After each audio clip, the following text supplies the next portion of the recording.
अस्सलाम वालेकुम नाज़रीन, सिंध टीवी न्यूज़ सां गॾु आऊं शाकिर सोलंकी। नाज़रीन, 26वीं आइनी तरमीम जेका आहे उहा मंज़ूर थी वई ऐं उन ते अमल दरामद जो आगाज़ थी वियो आहे। स्पीकर क़ौमी असेंबलीअ ख़त लिखिया आहिनि तमामु जेके पार्लिमानी लीडर्स आहिनि उन्हनि खे ऐं उन्हनि खां नाला घुरिया आहिनि पार्लिमानी कमेटीअ जे लाइ त पार्लिमानी कमेटी जेका चीफ जस्टिस जी तइनाती कंदी। ऐं अहिड़ो ख़त सेनेट जे चेयरमैन खे यूसुफ रज़ा गीलानी खे बि लिखियो आहे ऐं उन खां बि सेनेट खां बि स्पीकर क़ौमी असेंबली सरदार अयाज़ सादिक़ जेके आहिनि नाला घुराया आहिनि ऐं यूसुफ रज़ा गीलानी चेयरमैन सेनेट जेको आहे उन बि पार्लिमानी लीडर्स सेनेट में जेके आहिनि उन्हनि समूरनि खे ख़त लिखिया आहिनि ऐं पीपल्स पार्टीअ जा नाला बि साम्हूं अची विया आहिनि। नवीद कमर साहब, फारूक एच नाइक ऐं राजा परवेज़ अशरफ जा नाला साम्हूं आया आहिनि। इहे स्पीकर क़ौमी असेंबलीअ खे मौसूल थी चुका आहिनि। सिद्दीक़ साजिद साहब असां सां लाइन ते मौजूदु आहिनि। सिद्दीक़ साहब, इन पूरी जेको प्रोसेस रहियो 26वीं आइनी तरमीम जे मंज़ूरीअ जो सुबुह 4-5 वॻे ताईं जागी इहो जेको आहे उहो मंज़ूरीअ जो अमल कवर बि कयो आहे ऐं जेको हाणे प्रोसेस थिए पियो अमल दरामद जो इन खे भी सिद्दीक़ साहब चंगी तरह कवर करे पियो ऐं पूरी नज़र रखी वेठा आहिनि। सिद्दीक़ साहब अस्सलाम वालेकुम।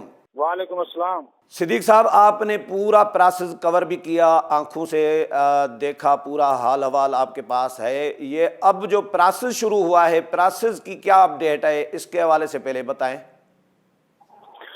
बहुत शुक्रिया शाकिर सोलंकी साहब, आपने जिस तरह जिक्र कर दिया अपने इंट्रो में कि जो आईनी तरमीम है वो अब बाकायदा तौर पर आईने पाकिस्तान का हिस्सा बन चुकी, गजट नोटिफिकेशन हो गया और उस नई आईनी तरमीम की रोशनी में आज पहला बाज़ाब्ता जो सर्कुलर है वो स्पीकर कौमी असम्बली का खत है जो कि उन्होंने चेयरमैन सेनेट को लिखा कि जो आइन का आर्टिकल 175 है ये उसकी जो नई शेख 1 उसके तहत अब 12 रुकनी जो पार्लिमानी कमेटी बनाई जाएगी जो कि नए चीफ जस्टिस का तकर्रर करेगी और उसके लिए जो नाम है उन्होंने चेयरमैन सेनेट से मांगे क्योंकि इस 12 रुकनी कमेटी में 8 MNAs और जो 4 सेनेटर्स जो है वो शामिल होंगे।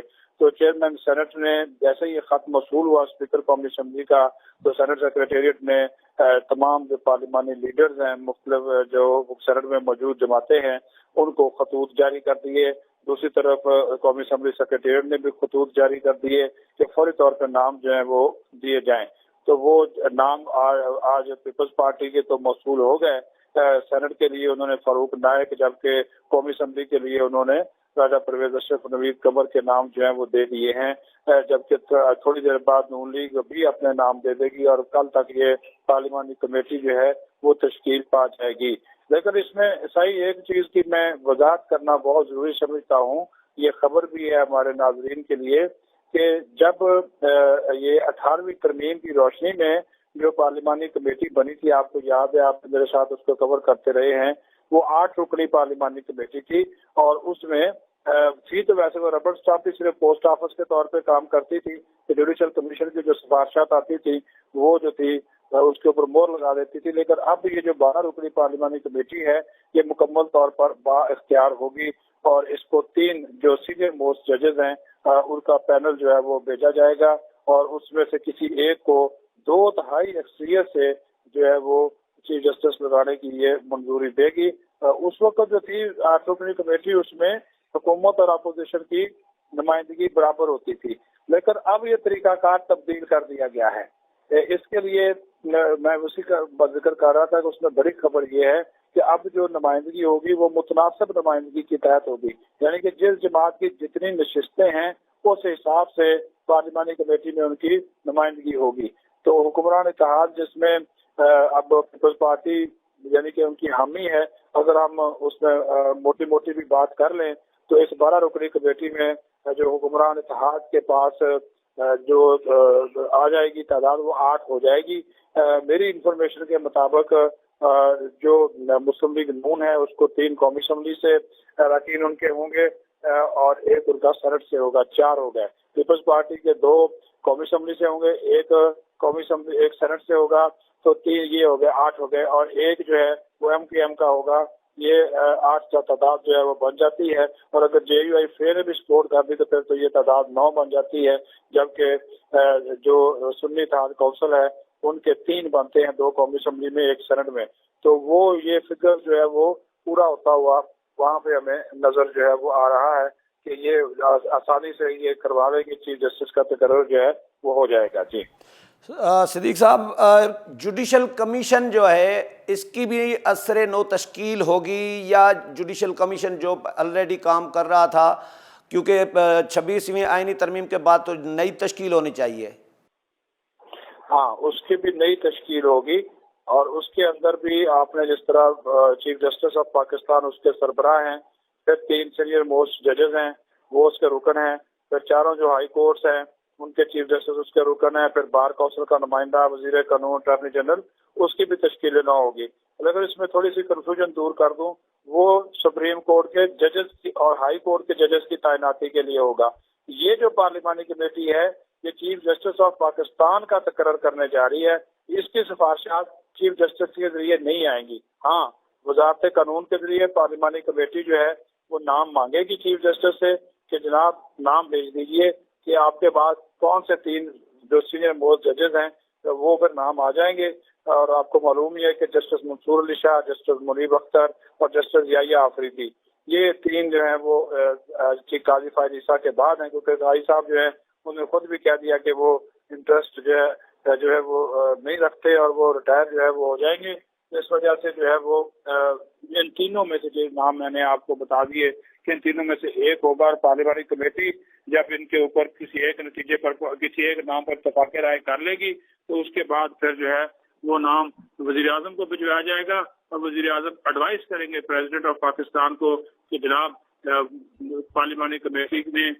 فلاں جو محترم ججز ہیں ان کے نام کی جو ہے وہ منظوری دی ہے، تو لہٰذا جن کا جو ہے چیف جسٹس آف پاکستان کا تقرر کر دیا جائے، تو اسی کی روشنی میں یہ جو ہے وہ سارا سلسلہ جو ہے وہ ہوگا۔ جی اچھا، پی ٹی آئی کیونکہ آئینی ترمیم کا حصہ نہیں بنی، اس کو ظاہر ہے اپنے ریزرویشن ہیں، تحفظات ہیں، تو اب پی ٹی آئی پارلیمانی کمیٹی کا حصہ بنے گی، آپ کو کیا لگ رہا ہے؟ اور اسپیکر نے اور چیئرمین سینیٹ نے پی ٹی آئی کے پارلیمانی لیڈرز کو بھی تو خطوط لکھے ہوں گے۔ جی بالکل لکھے ہیں، یہ جو خطوط لکھے ہیں یہ میں آپ کو بتا دیتا ہوں۔ مسلم لیگ نون، پیپلز پارٹی، سنی اتحاد کونسل، MQM اور JUI ان کے لیڈرز کو خطوط لکھے گئے ہیں، کیونکہ جو متبادل نمائندگی کے حوالے سے جو نشستیں آتی ہیں وہ انہی کے حصے میں آتی ہیں، تو اس تمام صورتحال کے تناظر میں آپ کہہ سکتے ہیں کہ یہ 5-6 بڑی جو جماعتیں ہیں یہ انہی کی جو نشستیں ہیں انہی کو ملیں گی، اور یہ میری انفارمیشن ہے کہ سنی اتحاد کونسل نے اس پارلیمانی کمیٹی کا حصہ بننے کا فیصلہ کیا ہے۔ وہ لازمی طور پر نام دیں گے، اور اس کے ساتھ ہی جب نام ان کے آ جائیں گے تو وہ ظاہر ہے 3 لوگ ہیں ان کے، 2 ان کو قومی اسمبلی سے مل جائیں گی، ایک ان کو سینٹ سے مل جائے گا، تو 3 لوگ ان کے ہوں گے، اور وہ کوشش کریں گے کہ اپنے ساتھ JUI کو بھی رکھیں، اور لیکن اس کے باوجود اگر JUI چلی بھی جاتی ہے ان کے ساتھ، پھر بھی حکمران اتحاد کے پاس جو ہے وہ 8 جو لوگ ہیں وہ پورے ہیں۔ صحیح، تو سپریم کورٹ میں بھی آج ترمیم کے حوالے سے جسٹس منصور علی شاہ صاحب اور جسٹس عائشہ ملک صاحبہ نے بڑے انٹرسٹنگ ریمارکس دیے ہیں، کمنٹس کیے ہیں کہ اب یہ تنازعات آتے رہیں گے کہ یہ کیس آئینی بینچ میں جائے گا یا ہم سنیں گے، اس طرح کے کمنٹس دیے ہیں، تو کھلبلی ایک مچائی ہے 26ویں آئینی ترمیم نے۔ مچا دی ہے، جی بالکل، وہ ظاہر ہے جو طریقہ کار ہے، جو اس وقت سچویشن ہے، جو سیاست ہو رہی ہے ہر ادارے میں، خاص طور پر معذرت کے ساتھ عدلیہ میں بھی، تو وہ آپ آج کی جو ریمارکس ہے وہ اس میں ہمیں نظر بھی آئی ہے۔ تو لیکن دیکھیے، میں اس بات پہ خوش ہوں کہ جو اس وقت سچویشن ہے کہ پارلیمنٹ نے اپنا ایک اختیار منوایا ہے، یہ ایسا ہی ہے جیسا صدر آصف زرداری نے اپنے اختیارات جو ہیں وہ پارلیمنٹ کو دے دیے تھے، تو آج پارلیمنٹ نے یعنی کہ کل پارلیمنٹ نے اپنے جو اختیارات ہیں وہ واپس لیے ہیں عدلیہ سے۔ یہ اچھی بات ہے، پارلیمنٹ مضبوط ہوگی، آپ اپنا جو ہے وہ گریبان کسی اور کے ہاتھ میں کیوں دیں؟ وہ پارلیمنٹ جتنا مضبوط ہوگی اتنا ہی جو ہے وہ बेहतर तरीके से फैसले कर सकेगी। हाँ, तशरीह का हक आईन पाकिस्तान के जो है किसी भी शक के हवाले से तशरीह का हक है कि वो तशरीह जो है वो कर सकती है पाकिस्तान की सुप्रीम कोर्ट। लेकिन कानून को या आइन को दोबारा लिखना या उनका हक कानून साजी खत्म करना वो आपके सामने, वो बहुत अच्छा तबसरा जो है वो रात कर दिया मियां नवाज शरीफ ने एक मुख्तसर से शेर में कि डसे हुए तो सारे ही हैं। और फिर वो काला नाग और काले सांप की बातें वो भी आपने बिलावल भुट्टो ज़रदारी की सुन ली।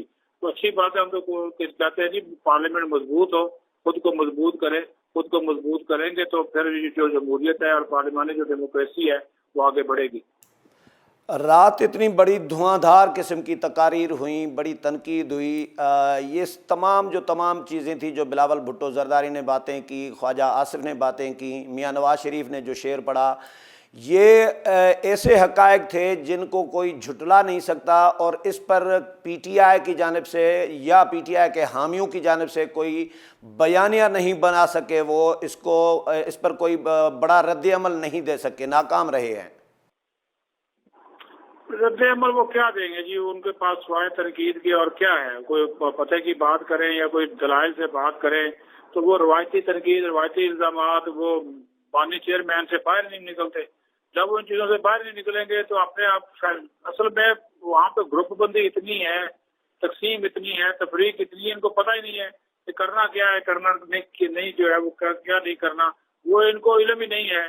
कोई इनकी पॉलिसी गाइडलाइन नहीं है, कोई लीडर इनका कुछ कहता है, कोई कुछ कहता है। तो इस वजह से जब इनकी लाइन ही एक नहीं है तो हर बंदा अपने अपने जो बात बात की बोली बोल रहा है, हर एक की डेढ़ इनकी मस्जिद है। तो इसी वजह से जो डिसीजन मेकिंग की पावर है वो आपको पता है कि बानी चेयरमैन के पास है और उसके पास एक्सेस इनकी है नहीं। तो इस वजह से हर बंदा बैरिस्टर गौहर का अपना किबला है, उमर यूं का अपना है, बाकी लोगों का अपना है। सही। तो ये काजी साहब के हवाले से जो एक तसर समझा जा रहा है, लोग डिस्कस कर रहे हैं कि आईनी बेंच के सरबराह काजी साहब लग सकते हैं रिटायर होके। मैं तो इसके बारे में कुछ ज्यादा पूर्वोम्मीद, मेरी इंफॉर्मेशन ये है कि काजी साहब रिटायर ही होना चाहते हैं। अब वो किसी अदालत का कोई जज शज जो है ना वो नहीं वो सिद्दीक साहब, राना सनाअल्लाह को मैंने खुद नेशनल टीवी चैनल पे सुना, एंकर ने जब सवाल किया ये कल के प्रोग्राम में, एंकर ने पूछा कि ये 25 के बाद भी तो हो सकती है, परसों के प्रोग्राम में। तो राना सनाअल्लाह ने कहा कि अगर 25 के बाद होगी तो काजी फायज़ ईसा साहब को कोई फ़ायदा नहीं होगा, इसीलिए हमारी कोशिश है कि 25 से पहले हो। ये बिल्कुल क्लियर, मुझे ये समझ में नहीं आया उस चैनल ने ये ब्रेकिंग क्यों नहीं निकाली। तो ये इशारे तो दिए जा रहे हैं कि काजी साहब का कोई फ़ायदा हो सकता है। काजी साहब को अगर आईनी बेंच का सरबराह बनाएंगे तो काजी साहब तो 25 को रिटायर हो रहे हैं, तो वो उनकी रिटायरमेंट की जो मुद्दत है वो उसका इस आईनी तरमीम में जिक्र है कि उनके होते की मुद्दत जो है वो 3 साल है और रिटायरमेंट की उम्र भी उसमें लिख दी गई कि इससे ज्यादा नहीं होगी, तो एक हद मुकर्रर कर दी गई है, तो उस हद से आगे नहीं जाया जाएगा। 65 साल का उसमें जिक्र है। तो क्या फिर जब काजी साहब को लगाया जाएगा तो उनकी जो रिटायरमेंट की उम्र है या तो फिर उससे पहले लगाएं, ये भी हो सकता है। ये कोई तरीकाकार तो इख्तियार करना पड़ेगा ना, कोई कायदा कानून निकालना पड़ेगा, क्योंकि आपने खुद एक आइन में एक चीज जो है उसका वाज़ेह तौर पर जिक्र कर दिया। इस वजह से जो है उसको हम अगर दूसरे अंदाज से देखें तो वो बात बनती नजर नहीं आ रही। लेकिन पाकिस्तान है जी, ये कोई ना निकाल लेंगे। सही। तो ये नून लीग के एक रुकन ने जो वोट नहीं दिया, स्पीकर ने इलेक्शन कमीशन को ख़त भी अरसाल कर दिया है, नवाज शरीफ ने स्पीकर को रेफरेंस भेज दिया था, ये कौन सा मेंबर है और इसके खिलाफ क्या कार्रवाई होगी? जी शाकिर साहब, ये आपको याद होगा ये कोयटा से आदिल बाज़ई हैं, ये इन्होंने इलेक्शन लड़ा तो इलेक्शन लड़ा नून लीग के टिकट पे, और जैसे ही इलेक्शन जीते तो इन्होंने जनाब जाकर जो डिक्लेरेशन तब्दील कर दिया और इलेक्शन कमीशन को जाके बता दिया जी मैं तो तहरीक इंसाफ में शामिल हो गया हूँ, या मेरा जो डिक्लेरेशन है पहले से जमा कराया गया नून लीग का वो मेरा नहीं है, मेरे नाम पे किसी और ने जमा करा दिया। वो इस तरह की गलत बयानी की। लेकिन इलेक्शन कमीशन के कागजों में वो जो हैं वो नून लीग के ही रुकन हैं। तो जब वो नून लीग के रुकन हैं तो फिर इनको कहा गया कि भाई जो आईनी तरमीम है या बजट है, जब बजट पास हुआ उसमें भी ये गैर हाजिर थे, इन्होंने वोट नहीं दिया बल्कि तहरीक इंसाफ की नशिस्तों पर बैठ रहे। कल ये गैर हाजिर रहे, बिल्कुल आए नहीं। तो उसी की रोशनी में पहले भी स्पीकर ने एक खत इलेक्शन कमीशन को लिखा था कि मियां नवाज शरीफ साहब का मुझे रेफरेंस जो है वो मौसूल हो गया है, और वो रेफरेंस इलेक्शन कमीशन को उन्होंने भिजवा दिया। अब वो दोबारा उन्होंने भेजा है इलेक्शन कमीशन को, याद दहानी कराई है कि आदर बदई ने चूंकि आईनी तरमीम में मुस्लिम लीग नून को वोट नहीं दिया, तो लिहाजा इनको जो डी-सीट किया जाए, उनकी नशिस्त खाली करार दी जाए, और उनका जो सीट है, नशिस्त है, उसके ऊपर जो है वो दोबारा इलेक्शन करवाया जाए। सही। तो बीएनपी के जो 2 अरकान ने वोट दिया है, तो अख्तर मेंगल साहब उनके खिलाफ भी तो रेफरेंस भेज सकते हैं, या भेज दिया है या भेजेंगे? अगर आप मेरे मुंह से सच सुनना चाहते हैं, ये बीएनपी के 2 लोगों ने जो वोट दिया है, ये अख्तर मेंगल की मर्जी से दिया है, मंजूरी से दिया है, मशावरत से दिया है। वरना अख्तर मेंगल को क्या जरूरत है कि वो सिर्फ 2 वोटों के लिए दुबई से पाकिस्तान आए और वो अगर खुलेआम मुलाकातें करे, वज़ीर दाखिला से भी मिले, चेयरमैन सेनेट से भी मिले, मौलाना फजल रहमान से भी मिले। और ये अजीब बात है, वो उन दोनों लोगों के खिलाफ कोई कार्रवाई कर ही नहीं सकते, क्योंकि उन दोनों में से एक पार्लिमानी लीडर है। जब पार्लिमानी लीडर ही चला गया तो इसका मतलब आपकी पार्टी खत्म हो गई, तो कैसे कार्रवाई करेंगे? जो कासिम रुंजो थे वो बीएनपी के पार्लिमानी लीडर थे, साथ उनके नसीमा एहसान है। लेकिन जब आपकी सारी पार्लिमानी पार्टी ही एक तरफ चली गई, तो फिर आप उनको कैसे डिसीट करेंगे? तो वो तो कहेंगे जी मैं बतौर पार्लियामेंट लीडर मैंने वोट अपना दिया है, तो मैं वो पार्लियामानी, ये तो लिखा हुआ ना रेफरेंस, तो ज़ाहिर है जिसमें भेजना है वो तो पार्टी का जो बंदा है, या पार्टी का नॉमिनेशन है, या पार्टी प्रेसिडेंट का जो जिसको नॉमिनेट करेंगे, वो तो ये तो उसी हिसाब से जाएगा। लेकिन जब पार्लियामानी पार्टी ही एक तरफ चली गई, तो फिर उसको क्या किया? तो ये अगवा का जो तस्सुर दिया जा रहा था, और कल पुलिस उनको गाड़ियों में लेके आई है, तो ये क्या कहानी थी? अगर पुलिस इनको लेकर आई थी तो ये सारे हमारे सामने मौजूद थे ना जी। जो जिनको लेकर आई थी वो मौजूद थे, जिनको नहीं लेकर आई थी वो तो हमें नजर भी नहीं आए। जिनको लेकर आई, जिन 4 लोगों ने वोट डाला, उनको हाल में हमने भी देखा, आपने भी देखा, वो आजाद लोग थे, टोटल आजाद। ना वो पीटीआई के थे, ना वो सुन्नी इत्तेहाद कौंसिल के थे। मैं इस वजह से कह रहा हूँ, उसमें मेरे अपने हल्के का मैंने शामिल है, वो मुकम्मल आजाद था। आजाद तो किसी को भी वोट दे सकता है। हाँ, गवर्नमेंट ने मैनेज किया, उनसे कहा, उनसे गवर्नमेंट ने वोट लिया। बाकी अगर किसी और को दबाव डालते या किसी को वो करते, ये करते, वो करते, तो वो सिलसिला हमें बिल्कुल नजर जो है वो नहीं आया। वो बयान जहर कुरैशी का भी सामने आ गया, सेंटर सरकार का भी सामने आ गया, तो उसके बाद क्या कहानी रहेगी? सही। तो अब ये समझें कि अख्तर मेंगल ने अगर रेफरेंस भेजा, तो फिर इसका मतलब ये होगा, अख्तर मेंगल भेज सकते हैं, पार्टी सरबराह ने भेजना होता है, या पार्लिमानी लीडर ने? मियां नवाज शरीफ तो पार्टी सरबराह हैं, उन्होंने भेज दिया हुआ है।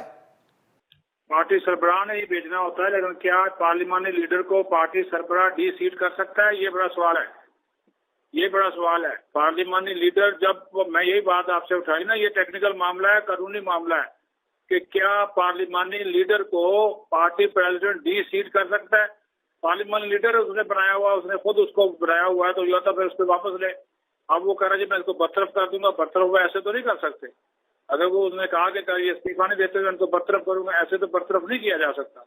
ये सिचुएशन जो है वो ये मुश्किल नजर आती है। अगर ये रेफरेंस गया भी तो इसमें जो है वो वाज़ेह तौर पर कुछ अर्सा लगेगा, और इलेक्शन कमीशन भी चीजों को समझने की कोशिश करेगा कि पार्लिमानी पार्टी को वो कैसे खत्म कर। चलें, बहुत शुक्रिया सिद्दीक साहब टाइम देने के लिए। नाज़रीन, हिते वठूं था हिकिड़ो नंढो ब्रेक खां पोइ हाज़िर थियूं था।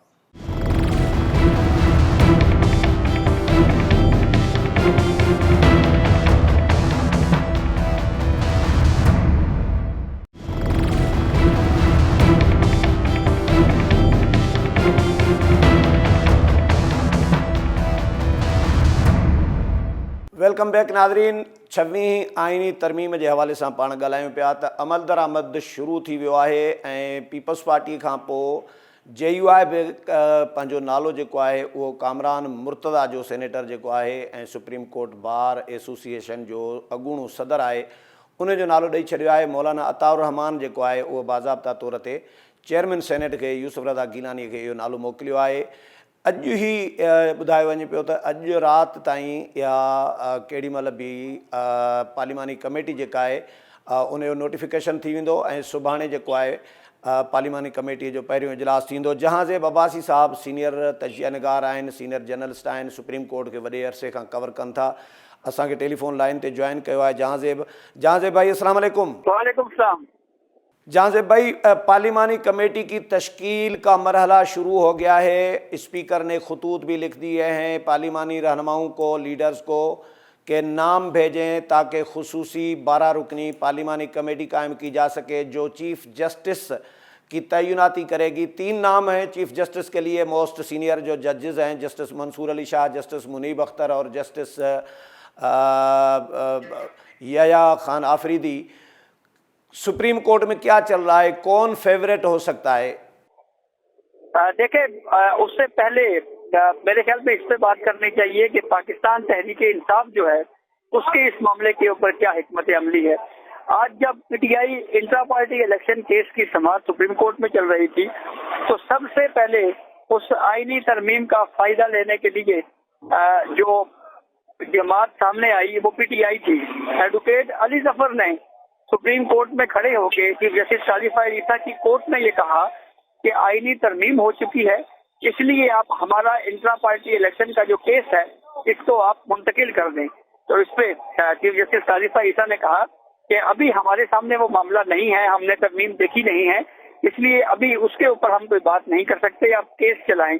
تو آپ کو یاد ہوگا اس سے پہلے جو نیب ترامیم کیس میں سپریم کورٹ نے ان ترامیم کو بحال کیا تھا، اس کے بعد بھی پاکستان تحریک انصاف ہی وہ پہلی جماعت تھی جس نے سب سے پہلے یہ کہا تھا کہ اس ترمیم کے ذریعے ہمیں اس کا فائدہ دیا جائے۔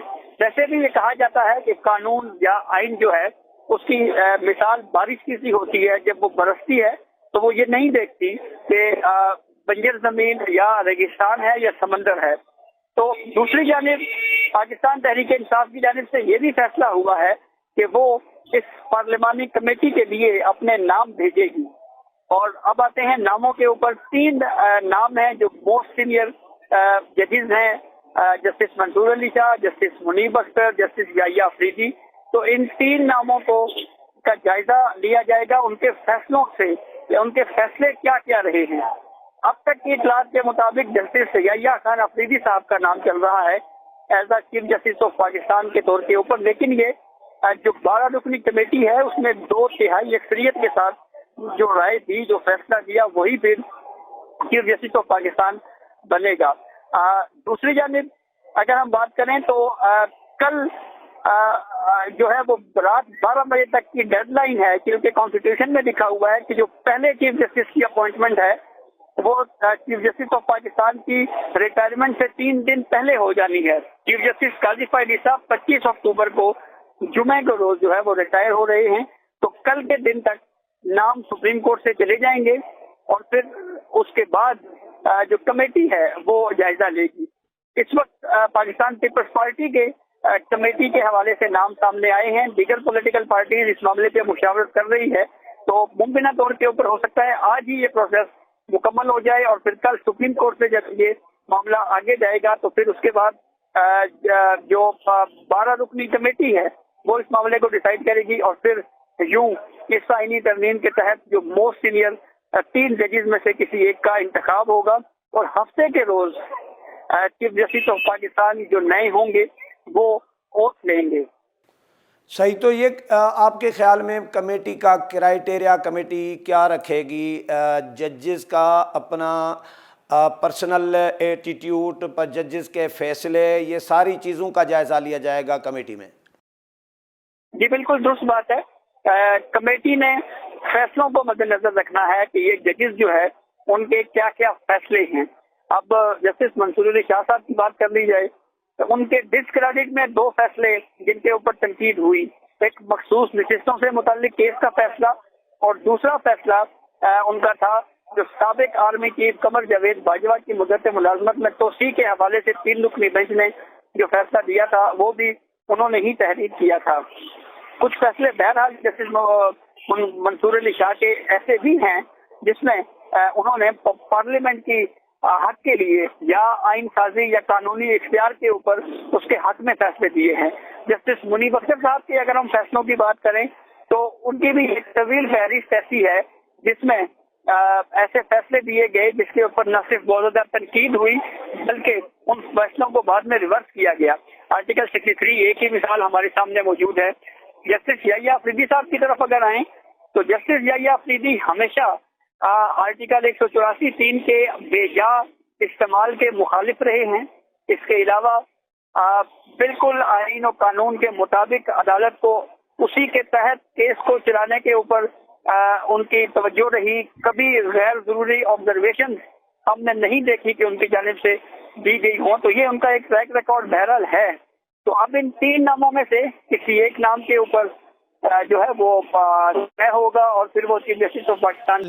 लेकिन जैसे आप फरमा रहे हैं कि जस्टिस मंसूर अली शाह साहब ने पार्लिमान के हक के कानून साजी के हक में भी फैसले दिए हैं, लेकिन जस्टिस मंसूर अली शाह साहब ने यही 26वीं आइनी तरमीम करने के खातिर जो है 2/3 मेजॉरिटी पार्लियामेंट से छीन ली और रिज़र्व सीट्स का इतना बड़ा फ़ैसला दिया जो मुतनाज़ा फ़ैसला बना और उस पर तनकीद हुई, पार्लियामेंटेरियन ने तनकीद की। तो ये भी फ़ैसला भी तो ज़ाहिर सामने रखा जाएगा ना। और 63A जो रीराइट किया गया मुनीब अख्तर साहब की तरफ से, तो उसको भी तो मद्देनज़र रखा जाएगा। जी बिल्कुल दुरुस्त है। और ये मखसूस नशिस्तों का केस का फैसला था जिसमें जस्टिस मंसूर अली शाह ने फैसला तहरीर किया जो 8 जजेस का अक्सरियती फैसला है। और ये वो फैसला है जिसमें पीटीआई को सुप्रीम कोर्ट ने प्लीडिंग से हट के बाहर निकल के वो रिलीफ किया जो रिलीफ पीटीआई ने मांगा ही नहीं था। और एक तरह से पूरे सिनेरियो को घड़ी को रिवर्स किया गया। इसलिए इस फैसले के ऊपर बहुत ज्यादा तनकीद हुई है। जस्टिस मुनीब अख्तर के फैसला जो 63A का था, उस फैसले की वजह से भी एक पंजाब की जो हुकूमत है वो मुतासिर हुई और ये भी उसका एक बैकग्राउंड बहरहाल है। और तीसरी अहम बात जो इस तरमीम में ये भी है कि अगर इन 3 जजेस में से किसी एक जज का अगर इंतखाब किया जाता है और वो किसी भी वजह से माजरत कर लेते हैं, जैसे मैंने जस्टिस याहिया अफरीदी साहब का नाम दिया, गो के कोई इम्कान नहीं है इसका, लेकिन अगर वो किसी सूरत हाल में अगर ये कह देते हैं कि मैं नहीं बनना चाहता, तो फिर उसके बाद चौथे नंबर के जो मोस्ट सीनियर जज ऑफ सुप्रीम कोर्ट हैं यानी जस्टिस अमीनुद्दीन खान, फिर वो चीफ जस्टिस ऑफ पाकिस्तान बनेंगे। सही। तो आईनी बेंच भी तश्कील होगा, जुडिशल कमीशन की भी असर नो तश्कील होगी। देखें वो मामला इसके बाद जो है वो आगे चल के आएगा। कुछ कॉम्प्लिकेशंस हो सकती हैं सुप्रीम कोर्ट में, क्योंकि केसेस का डाटा इकट्ठा करके केसेस की छांटी की जाएगी कि कौन से केसेस जो है वो आईनी बेंच में जाने चाहिए, कौन से केसेस जो है वो रेगुलर बेंचेस में जो है वो सुप्रीम कोर्ट ऑफ पाकिस्तान सुनेगी। अब जैसे आर्टिकल 199 के किसी फैसले के खिलाफ अपील आती है, फिर उसके बाद एडवाइजरी जुरिसडिक्शन जो सदर कोई सवाल भेजता है, कोई राय मांगी जाती है, आर्टिकल 184(3) है। ये जो सारे इख्तियारी समात हैं ये आईनी बेंचेस के ऊपर जाएंगे। तो पहला मरहला जो है वो मेरे ख्याल में जो चीफ जस्टिस ऑफ पाकिस्तान की अपॉइंटमेंट का है, फोकस इसके ऊपर रहेगा। फिर उसके बाद चल के आगे दूसरे 2 मराहिल में आईनी बेंचेस की तश्कील और फिर इसके अलावा जुडिशल कमीशन की तरफ मामला जाएगा। उसके साथ साथ ये भी अहम है, कहा यह जा रहा है कि बहुत सारे अहम रिव्यू जो पेंडिंग हैं वो आईनी बेंचेस में जा सकते हैं, जिसमें से एक रिव्यू मखसूस नशिस्तों के हवाले से केस का भी है। उस केस में एक पार्लियामेंट ने कानून बनाया था और उस कानून का इतलाक माजी से किया गया था, जिसके बाद एक डिबेट ये रही है कि पार्लियामेंट का बनाया हुआ कानून प्रिवेल करेगा या अदालत का फैसला प्रिवेल करेगा। गो के 2 जजेस की 8 जजेस की 2 सफात पर मुश्तमिल एक वजाहत आई है जिसमें उन्होंने ये कहा है कि किसी कानून का माजी से इतलाक करके किसी फैसले को गैर मौसम नहीं किया जा सकता, लेकिन उस 2 सफात पर मुश्तमिल वजाहत को जुडिशल ऑर्डर के तौर के ऊपर ट्रीट नहीं किया जा सकता। इस पे केस चलेगा और फिर मजीद इस पे कुछ सवालात उठेंगे, जिसके बाद जो है वो सुप्रीम कोर्ट इस इश्यू को भी डिसाइड कर सकती है। अच्छा, तो ये जो आईनी बेंच होगा इसमें फ्रेश जजेस अपॉइंट किए जाएंगे या सुप्रीम कोर्ट से ही लिए जाएंगे या हाई कोर्ट से? देखें आईनी बेंचेस का जहाँ तक ताल्लुक है, इसमें इस वक्त की जो कॉन्स्टिट्यूशन में अमेंडमेंट है उससे तो यही लग रहा है कि ये जो दस्तयाब जजेस हैं उन्हीं से ही जो है वो काम चलाया जाएगा और जो प्रिजाइडिंग जज हैं वो नॉमिनेट होंगे। तमाम सूबों की नुमाइंदगी इन आईनी बेंचेस में होगी और फिर उसके बाद ان فیصلوں کے خلاف جو اپیل کا معاملہ ہے، جو کہ ایک طرح کا سکم یا اس کے اوپر نشاندہی کی جا رہی ہے کہ کہیں نہ کہیں اپیل یا ریویو کا کوئی اسکوپ ہونا چاہیے، تو اس پہ کانسٹیٹیوشن نے خود یہ گنجائش دے رکھی ہے کہ اس کو ریگولیٹ کرنے کے لیے جو ہے وہ مزید رولز بنائے جا سکتے ہیں، تو وہ سپریم کورٹ خود سے کچھ چیزیں اس پہ طے کر سکتی ہے۔ صحیح، تو یہ ابھی آئینی بینچ بنا نہیں ہے، تو پی ٹی آئی آئینی بینچ کو اپنا کیس ریفر کرانا چاہ رہی تھی، تو آئینی بینچ بننے سے پہلے کیس بھیجا جا سکتا ہے؟ بنیادی مقصد جو مجھے سمجھ آیا پی ٹی آئی کی جانب سے یہ بات کرنا ایڈوکیٹ علی ظفر صاحب کا، وہ شاید یہ چاہ رہے تھے کہ اس سٹیج کے اوپر ابھی ہمارے کیس کا فیصلہ نہ ہو، اسی لیے انہوں نے 8 ججز کے مخصوص نشستوں کے کیس کا حوالہ دے کے کہا، کیونکہ اس مخصوص نشستوں کے کیس میں بھی P T I intra party election کا جو کیس ہے اس کے اوپر کہیں نہ کہیں کمنٹ کیا گیا تھا، تو اس کے اوپر جب یہ بات کہی گئی تو چیف جسٹس قاضی فائز عیسیٰ نے واضح کیا کہ ابھی پی ٹی آئی جس کیس کا حوالہ دے رہی ہے مخصوص نشستوں کا، اس کا ریویو پینڈنگ ہے، تو جس معاملے پہ ریویو پینڈنگ ہو اس کو ہم ابھی اس اسٹیج کے اوپر نہ دیکھ سکتے ہیں، نہ اس کے اوپر کوئی سوال اٹھا سکتے ہیں۔ تو لگ یوں رہا ہے کہ جیسے پی ٹی آئی کی یہ کوشش تھی کہ کم از کم 25 تاریخ تک ہمارا P T I intra party election case جو ہے وہ ڈیسائیڈ نہ ہو اور پھر بعد میں ہم اس کیس کو لگوائیں، لیکن پہلے بھی ایک موقع پی ٹی آئی کو دیا گیا تھا